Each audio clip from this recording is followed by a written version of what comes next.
ang strawberry nga order ni mo lang? Ato i-focus be. So, mutilaw na si Luis sa strawberry, guys. Ablihin na lang kaya mo eat na. So, first time daw niya mukaon og strawberry. So, mao niya sige ingon mapaliti ko strawberry ma. Nya kay pangitaon man yang strawberry. Sa tilaw ni mo tilaw daw. Kaya ato sa ni ikuan lang ha. I-wash siya ni. Kuha sa kuan doy be kay atong ikuan doy. Ani na ihugas. Hugasin. Gay ko ka na ana ra hugasan. Pagkog sila nagtubig, gusulig tubig ka. Ako ihugas. Ato sa i-focus ang strawberry, guys. Mama, kaon ng liso. Kaon ni tanan lang. Ayun lang kananong dahon.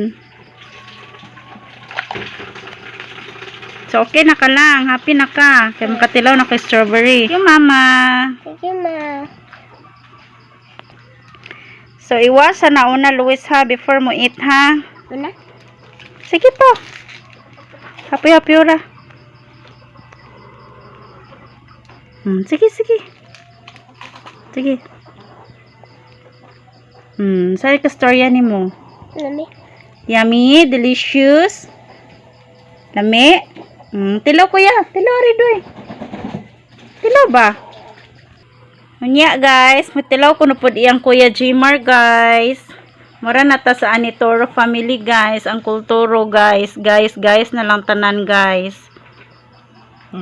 Wala mo gasi doy? Ang gasan. Lami. Nya doy lami.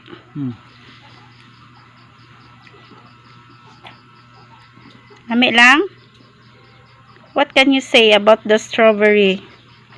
First time man mo. Delicious. Ang pangag nakita, delicious.